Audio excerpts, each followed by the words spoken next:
رہنے سے یہاں سے رہنا مراد نہیں لیا تھا. اگر ہم رہنا مراد لیں گے نعوذ باللہ تو اللہ پاک کا جسم کو تسلیم کیا جائے گا اور عرش بڑا اور اللہ پاک چھوٹے نعوذ باللہ تسلیم کیے جائیں گے. تو عرش جو ہے مرکز ہے نور کا. باقی پوری کائنات اللہ کے وجود کے اندر ہے. یہ ہر چیز کا ایک مرکز ہوتا ہے. ایک انسان کے جسم میں دل مرکز ہے جسم کا. ذرا ایک ملک میں جو ہے کیپٹل اس کا مرکز ہوتا ہے. ذرا جو ہے عرش مرکز کے مانند ہے, دل کے مانند ہے, نہ کہ عرش پر رہنے. ہاں جتنی بھی قرآن اور حدیث میں عرش کا ذکر آیا ہے اس کی مثال یہ ہے کہ جس طرح ہم کہتے ہیں نا کہ دل سے مان لو, دل سے محبت کرو, دل سے یقین کرو, دل سے ارادے کرو. تو اسی طریقے اسی معنی میں جو ہے عرش کا ذکر آیا. جہاں جہاں بھی عرش کا ذکر آیا ہے تو چونکہ جو ہے ایک حدیث پاک میں ہے کہ جو ہے ایک عورت نے کہا کہ ہم اس عرش والے کو, اس آسمان والے کو مانتے ہیں. یعنی کہ اس زمانے میں بت پرستی کیونکہ زمین پر ہوتی تھی. تو اب جو ہے جب کسی سے پوچھا جائے گا کہ آپ ایمان والے ہو, آپ کس کوئی بات کرتے ہو, تو وہ کہے گا کہ ہم اس عرش والے کی بات کرتے ہیں. یہ بات صحیح ہے. تو عرش والے کی بات کے معنی یہ نہیں کہ وہ عرش میں رہتا ہے. عرش والا یعنی کہ عرش ایک خاص جگہ ہے, اس کی تسبیح دی جاتی ہے. اس لیے قرآن حدیث میں اتنی بار عرش کا ذکر آیا ہے وہ صحیح ہے, لیکن اس کے معنی مفہوم میں سمجھنا چاہیے کہ پوری کائنات اللہ کے نور کے اندر ہے, اللہ کی ذات کے اندر ہے اور عرش جو مرکز ہے. تو میرے بھائی دوستو اس میں ایک نئی بات جو ہم نے بتائی تھی کہ نئی بات ہم بتائیں گے وہ نئی بات ہے. اب دوسرے ہم اسٹیپ پر چلتے ہیں کہ ساری کائنات ساری چیز اللہ ہی کرنے والے ہیں. اس کی کیا دلیل ہے؟ یہ دیکھو اللہ پاک کی ذات سے چیزیں بنی, اللہ اپنی قدرت سے چیزوں کو چلاتے ہیں. تو کرنے والا کون ہوا؟ اللہ سے بنی ہے اور اللہ سے چلتی ہے. ہمارا جسم اللہ کی ذات سے بنا, اللہ کی قدرت سے چلتا ہے. براہ راست اللہ پاک اپنی قدرت سے چیزوں کو چلاتے ہیں. کسی بھی چیز میں اللہ پاک نے کوئی طاقت نہیں ڈالی ہے, نہ کسی اسباب کسی مخلوق کے ذریعے سے اللہ پاک کچھ کرتے ہیں. یہ سارا کچھ ہماری نظروں کا دھوکہ ہے اور ہمارے امتحان کے لیے ہے. اس لیے ہمیں یہ سمجھنا ہے, یہی یقین حاصل کرنے کے لیے اللہ پاک نے دنیا میں بھیجا ہے کہ ہم یہ سمجھتے ہیں کہ جو ہے اللہ پاک چیزوں اور مخلوق اسباب سے کرتے ہیں یا اپنی قدرت سے کرتے ہیں براہ راست. اگر ہم نے ہمارا جو آنکھوں سے دکھ رہا ہے, جو ہمارا دماغ کہہ رہا ہے کہ ہاں اللہ پاک ان چیزوں کے ذریعے سے کر رہے ہیں, اللہ پاک کرتے ہیں, یہ شرک ہے, اس سے ہمیں توبہ کرنا ہے. اگر ہم اس عقیدے پہ مر گئے تو قبر میں اللہ کو رب نہیں کہہ پائیں گے.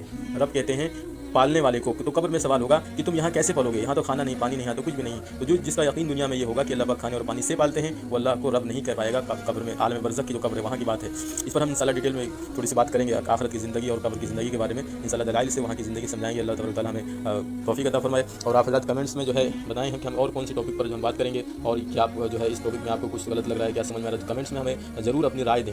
تو ہم جو ہے دوسرے اسٹیپ پہ تھے کہ اللہ پاک ہی سب کچھ کرنے والے ہیں, اللہ پاک ہی سے سب کچھ ہوتا ہے. اس کی دلیل کیا ہے کہ اللہ پاک نے ہمیں طاقت نہیں دی ہے, ہمیں اللہ پاک نے طاقت نہیں دی ہے. جو انسان کو دیکھ کے سمجھ میں آ رہا ہے کہ اللہ پاک نے سب کو طاقت تقسیم کیا ہے, سب کو جو بانٹا ہے, یہ ایسا نہیں ہے. ہمیں نظروں کا دھوکہ ہے. اللہ اپنی قدرت سے ساری کائنات کو چلاتے ہیں. دلیل کیا ہے کہ اللہ پاک اگر ہم کو طاقت دیتے تو ہم اپنے آپ کو بیمار نہیں ہونے دیتے. کوئی بھی انسان اپنے آپ کو بیمار ہونا نہیں چاہتا, بوڑھا ہونا نہیں چاہتا, کمزور ہونا نہیں چاہتا, لیکن پھر بھی وہ بوڑھا ہوتا ہے, کمزور ہوتا ہے, بیمار ہوتا ہے. تو کیا مطلب ہوا کہ ہمارا جسم بھی ہمارے مرضی میں نہیں ہے, ہمارے اختیار میں نہیں ہے. ہم اپنے آپ کو بیمار ہونے سے نہیں بچا سکتے. تو اس بات سے یہ بات ثابت ہوتی ہے کہ جس نے بنایا ہے ہمارے جسم کو, اسی کا اختیار ہے, وہی جو ہے اپنی اسی کی مرضی چلتی ہے. لوگ کہتے ہیں نا کچھ جو ہے جاہل لوگ کہ میرا جسم میری مرضی. کس بات پر مرضی ہے میرے جسم پر, کہ کس بات پر میری مرضی, میرا اختیار ہے؟ کیا ہم اپنے آنکھوں کی روشنی کو کمزور ہونے سے روک سکتے ہیں؟ کیا کانوں کی سماعت کو کمزور ہونے سے روک سکتے ہیں؟ کیا اپنے آپ کو بوڑھا ہونے سے روک سکتے ہیں؟ کیا اپنے جو ہے بیمار ہونے سے روک سکتے ہیں؟ کچھ بھی تو نہیں کر سکتے. تو کون سی مرضی ہے؟ کس جسم پر ہماری مرضی چلتی ہے؟ کسی پر بھی نہیں چلتی. شیطان نے دھوکے میں ڈالا ہوا ہے. تو میرے دوستو یہاں پر جو ہے اللہ پاک ہی سب کچھ کرنے والے ہیں. اس میں ایک اور ہم نئی بات کو ایڈ کر رہے ہیں. اللہ تبارک و تعالیٰ صحیح سے کہنے کی توفیق عطا فرمائے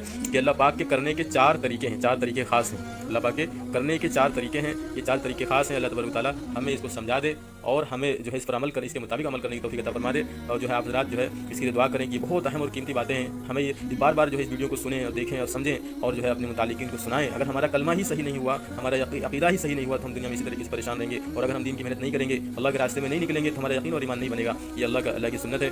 تو میرے دوستو اللہ پاک کے کرنے کے 4 طریقے وہ کون سے ہیں؟ پہلا اور سب سے بڑا طریقہ جو یہ ہے کہ اللہ پاک بغیر اسباب کے بغیر ذریعہ کے کام بنا سکتے ہیں اور بگاڑ سکتے ہیں. بغیر اسباب کے بغیر ذریعہ کے کام بنا سکتے ہیں اور بگاڑ سکتے ہیں. دلیل قرآن پاک میں ہے. ابراہیم علیہ السلام کی حفاظت کے لیے آگ میں ابراہیم علیہ السلام 40 دن رہے. آگ نے کیوں نہیں جلایا؟ آگ نے اس لیے نہیں جلایا کیونکہ آگ اللہ کی ذات سے بنی ہے اور اس کا جلانا براہ راست اللہ کی قدرت ہے. تو اللہ پاک جس کو چاہیں گے جلائے گی, جس کو نہیں چاہیں گے نہیں جلائے گی. تو اللہ پاک نے ابراہیم علیہ السلام کی حفاظت کے لیے کسی سبب کا استعمال نہیں کیا, بس اللہ پاک کا ارادہ ہی کافی ہو جاتا ہے. تو یہ سب سے بڑا طریقہ ہے اللہ کی مدد کا, اللہ کی قدرت کا. کہ اللہ پاک جس چیز کو ارادہ کریں گے وہ بغیر ذریعہ بغیر اسباب کے وہ چیز پوری ہو جائے گی. پہلا طریقہ ہے. دوسرا طریقہ یہ ہے کہ اللہ پاک کسی بھی اسباب کو بدل کر کچھ بنا دیں گے, کچھ بھی بنا دیں گے, کچھ بھی بنا دیں گے. ابراہیم علیہ السلام کے لیے آگ کو بدل دیا, اور جو ہے موسیٰ علیہ السلام کے لیے لاٹھی کو اللہ پاک ٹارچ کی طرح روشنی نکلتی, لاٹھی سے نکلتی تھی. کبھی سانپ بنا دیتی, کبھی کچھ 9 معجزات ہوتے تھے حضرت موسیٰ علیہ السلام کی لاٹھی سے. تو اللہ پاک کسی بھی چیز کو بدل کر کچھ بھی بنا سکتے ہیں. حضرت داؤد علیہ السلام لوہے کو پکڑتے لوہا موم کی طرح نرم ہو جاتا. حضرت مریم علیہ السلام کے حجرے میں براہ راست اللہ پاک بغیر ذریعہ کے پھل پیدا فرما دیتے تھے, بغیر موسم کے, بغیر ذریعہ کے. تو اللہ پاک کسی بھی چیز کو بدل کر کچھ بھی بنا سکتے ہیں. پوری قوم کو اللہ پاک نے بندر بنایا, بنی اسرائیل کی قوم کو اللہ پاک نے بندر بنایا. تو اللہ پاک کسی بھی چیز کو بدل کر کچھ بنا سکتے ہیں. یہ دوسرا ہے. تیسرا یہ ہے کہ بغیر سبب کے اللہ پاک سبب پیدا کر دیتے ہیں. بغیر سبب کے, بغیر اسباب کے, بغیر ذریعہ کے اللہ پاک کسی بھی چیز کو پیدا کر سکتے ہیں. زمین آسمان نہیں تھا, بغیر زمین کے زمین, بغیر آسمان کے آسمان, بغیر انسانوں کے انسان, بغیر جانوروں کے جانور, اور بغیر چاند سورج کے جو ہے بغیر چاند سورج ستارے اللہ پاک نے پیدا کر دیے. تو اللہ پاک کسی بھی چیز کو بغیر اسباب کے پیدا کر دیتے. اتنی بڑی بڑی کائنات اللہ پاک نے پیدا کر دیا. یہ آسمان, یہ ستارے دنیا سے کروڑوں گنا بڑے ہیں. کتنے ستارے ہیں, پھر کتنا بڑا آسمان ہوگا, اس کا بنانے والا کتنا بڑا ہوگا. تو میرے بھائی دوستو بغیر اسباب اسباب کے ذریعے کہ اللہ پاک چیزوں کو پیدا کر دیتے ہیں، یہ تیسرا ہے۔ چوتھا یہ ہے کہ اللہ پاک جو ہے کسی اسباب کو بھی نہ بدلیں، کسی چیز کو بھی نہ بدلیں، اللہ پاک نفع اور نقصان کو بدل دیتے ہیں، نفع اور نقصان کو بدل دیتے ہیں۔ چیز وہی ہے، ساری چیزیں وہی ہیں، کبھی نفع آتا ہے کبھی نقصان آتا ہے، کبھی محبت کے دعوے ہوتے ہیں، کبھی لڑائی مار جھگڑے ہوتے ہیں، کبھی وہ جو محبت کی وہ کہہ رہے تھے کہ ہم تمہارے بنا جی نہیں سکتے، انہوں نے اسی کو مار دیا۔ تو ایسا ہم ڈیلی سنتے دنیا میں ہوتے ہیں، کبھی تو محبت کے دعوے ہو رہے تھے، کبھی جان سے مار دیا۔ میرے بھائی دوستو ایسا کیوں ہو گیا؟ کیونکہ اللہ پاک ہمارے عمل سے جب ناراض ہو جاتے ہیں تو کہیں سے ساری چیزیں اللہ کی ہیں، اللہ پاک کسی بھی چیز کو بدل کر کچھ بنا دیں گے۔ تو میرے بھائی دوستو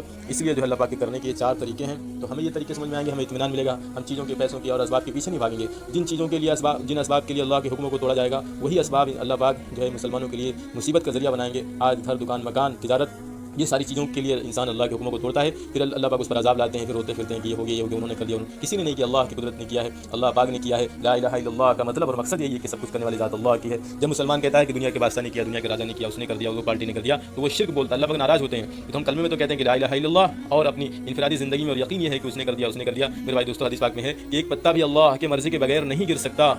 تو یہ ساری چیزیں اللہ کی مرضی کے بغیر کیسے ہو رہی ہیں؟ میرے بھائی دوستو جو یہ بات اپنی زبان سے کہتے ہیں وہ توبہ کریں، اللہ کی طرف رجوع کریں۔ جب صحیح جو ہے پریشانی کہاں سے آ رہی ہے تو جو ہمیں صحیح پتہ لگے گا تبھی ہم اس کی طرف صحیح علاج کر سکتے ہیں، اس کی طرف رجوع کر سکتے ہیں، ہم سے کیا گناہ ہو رہے ہیں، کیا خطائیں ہو رہی ہیں۔ اللہ پاک نے سورۃ توبہ میں فرمایا ہے جب مسلمان اپنے گھروں کو چھوڑ کر اللہ کے راستے میں نہیں نکلے گا تو ہم اس کو عذاب دیں گے، آیت کا مفہوم ہے۔ میرے بھائی دوستو اس لیے جو ہے ہمیں سمجھنا ہے، سمجھانا ہے، محنت کرنا ہے۔ اس لیے لا الہ الا اللہ کے جو ہے دو مطلب، تیسرا جو آپ نے سن لیا کہ اللہ پاک ہر چیز کو اس میں بدل سکتے ہیں، اسی میں چیز آ گئی۔ چوتھا مطلب ہم نے بتایا تھا کہ اللہ پاک ہمیشہ سے ہمیشہ رہیں گے، اس کی کیا دلیل ہے؟ تو میرے بھائی دوستو اس بات کو سمجھنا بہت آسان ہے، اللہ کے سمجھ میں آ جائے کہ چوتھا مطلب ہے کہ اللہ پاک ہمیشہ سے ہیں اور ہمیشہ رہیں گے۔ اب جو شیطان کہتے ہیں اللہ پاک کو نعوذ باللہ کس نے پیدا فرمایا، اس کا لوگ جو بھی کہتے ہیں ان کی یہ بات غلط ہے۔ کیسے غلط ہے؟ کہ ہمارا دعویٰ کیا ہے؟ ہمارا دعویٰ یہ ہے کہ اللہ پاک ہمیشہ سے ہیں، ہمیشہ رہیں گے۔ تو پھر آپ یہ نہیں کہہ سکتے کس نے پیدا، ہماری بات پر آپ سوال کر سکتے ہیں، آپ یہ کہہ سکتے ہیں کہ آپ ثابت کرو، اگر میں ثابت کر دوں تو آپ مان لو، اور یا تو میری دلیل کو توڑ دو۔ دلیل ٹوٹے گی کیسے یہ بھی ہم بتائیں گے۔ تو دو دلیل ہے کہ ایک تو یہ کہ بغیر بنائے کوئی چیز نہیں بن سکتی، یہ زمین آسمان کی ساری اس کے اندر کی کوئی بھی چیز بغیر بنائے نہیں بن سکتی۔ ایک چھوٹا سا پانی پینے گلاس ہو، سوئی ہو، کوئی بھی چیز آپ بغیر بنائے بن گئی ہو آپ نہیں لا سکتے۔ ساری دنیا کے انسان جنات فرشتے مل کر ایسی کوئی چیز نہیں لا سکتے جو بغیر بنائی بن گئی ہو۔ میرے بھائی دوستو یہ زمین آسمان یہ ساری چیزیں بتا رہی ہیں کہ ان کا کوئی بنانے والا کاریگر ہے، وہ کون ہے؟ اللہ ہے۔ دوسری دلیل کیا ہے؟ کہ بنی ہوئی چیز دوسری چیز کو پیدا نہیں کر سکتی، وجود نہیں دے سکتی۔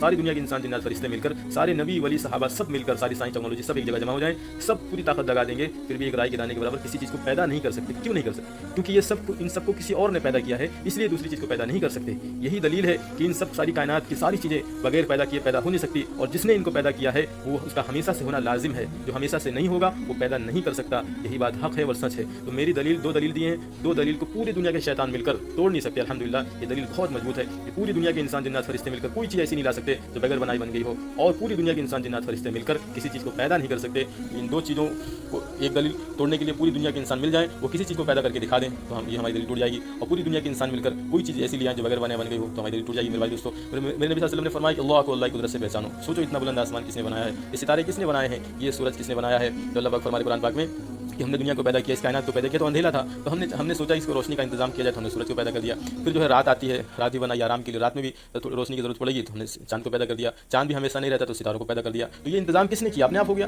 یہ ساری کائنات اپنے آپ چل رہی ہے۔ یہ جو ہے سورج بھی تیر رہا ہے اس کائنات میں، چاند بھی تیر رہا ہے، زمین بھی تیر رہی ہے۔ اللہ پاک فرما رہے ہیں کہ سب اپنے اپنے معیار میں تیر رہے ہیں۔ یہ تیرتی ہوئی چیز آپس میں ایک دوسرے سے فاصلہ کم کیوں نہیں ہوتا، زیادہ کیوں نہیں ہوتا؟ 1 سینٹی میٹر اگر سورج سے زمین دور ہو جائے تو زمین ختم ہو جائے گی، قریب ہو جائے تو زمین ختم ہو جائے گی۔ یہ پاس اور دور کیوں کون ہے نہیں ہونے دیتا؟ کوئی تو بڑی طاقت ہے اس دنیا کو کون گھمانے والا؟ ایک اسپیڈ میں گھومتی، کم کیوں نہیں ہوتی اس کی اسپیڈ؟ ہم کو کس نے بنایا، ہم کو کس نے اس دنیا بھیج دیا؟ کوئی تو ہے مجھے بنانے والا، کوئی تو ہے مجھے پیدا کرنے، کون میرے جسم کو بڑا کر رہا ہے، کون مجھے بوڑھا کر رہا ہے، کون زندگی دے رہا ہے، کون موت دے رہا ہے؟ وہ لوگ کہتے ہیں کہ مجھے آخرت کی زندگی سمجھ نہیں آتی۔ تو یہاں کی دنیا والی زندگی پہلے سمجھ میں آ رہی تھی ہمارے پیدا ہونے سے پہلے، کہ ہم کو معلوم تھا کہ ہم پیدا ہوں گے؟ نہیں معلوم تھا۔ آج ہم کو ہم کہتے ہیں ہمارے آخرت کی زندگی سمجھ میں نہیں آ رہی، سمجھ میں آئے نہ آئے ہم کو وہاں جانا حق ہے۔ یہاں کی زندگی سمجھ میں نہیں آتی، یہاں آ گئے، اللہ پاک نے پہلی بار بنا دیا دوبارہ بنا دیں گے، کیا مشکل ہے؟ تو میرے بھائی دوستو یہ بات حق اور سچ ہے، اس کی دعوت دینے سے، محنت کرنے سے باتیں سمجھ میں آتی ہے۔ اللہ تبارک و تعالیٰ سے دعا ہے کہ اللہ تبارک و تعالیٰ ہمارے یقین اور ایمان کو بڑھائے اور جو ہے اپنے دین کی محنت کے لیے قبول فرمائے۔ میرے بھائی دوستو ہم جو ہے دین سیکھیں گے، سکھائیں گے تو جو ہے محبت کا ماحول اور رحمت کا ماحول قائم ہوگا۔ دین نہیں ہوگا زندگیوں میں تو آج گھروں میں لڑائیاں ہیں، حسد ہیں، گھر جو ہے جہنم بنے ہوئے ہیں۔ اس کی وجہ کیا ہے کہ دین زندگیوں میں نہیں، دین کیسے آئے گا؟ محنت سے آئے گا، اللہ کے راستے میں نکلنے سے، گھر بیٹھے نہیں آ سکتا۔ آپ کتنا بھی بچوں کو، بیوی کو، سارے لوگوں، گھر والوں کو مارو، ڈانٹو، کچھ سمجھاؤ، کردار سمجھاؤ کہ دیندار بن جاؤ، کہنے سننے سے کچھ نہیں ہوتا۔ کہنے ایک محنت ہے، اللہ کے راستے میں نکلو، جس کو بھی دیندار بنانا چاہتے ہو 3 دن کے لیے اللہ کے راستے میں بھیجنا شروع کرو، دھیرے دھیرے دیندار بن جائے گا، اللہ سے ڈرنے والا بن جائے گا۔ اس لیے میرے دوستو ہمارے پاس راستہ ہے، ہمارے پاس طریقہ ہے، نبی صلی اللہ علیہ وسلم نے ہمارے اللہ پاک نے بتایا ہے۔ قرآن پاک میں بہت ساری آیتیں ہیں اللہ کے راستے میں نکلنے کی، آل عمران کی آیت نمبر 104 اور آل عمران کی آیت نمبر 110 اور سورہ توبہ میں اور بھی بہت ساری جگہوں پر قرآن پاک میں اللہ پاک کا امر ہے، اللہ کا حکم ہے، اللہ کے راستے میں نکل کر دین کو قائم کرنے کی محنت کرو گے تو ہم تمہاری مدد کریں گے۔ یا ایھا الذین آمنوا ان تنصروا اللہ ینصرکم ویثبت اقدامکم۔ صحابہ نے کیا، صحابہ نے اللہ پاک نے صحابہ کی مدد کر کے دکھا دیا، اس لیے ہم بھی کریں۔ ایک ہی راستہ ہے مسلمانوں کے پاس، اللہ کے راستے میں نکلیں، دین کی محنت کریں،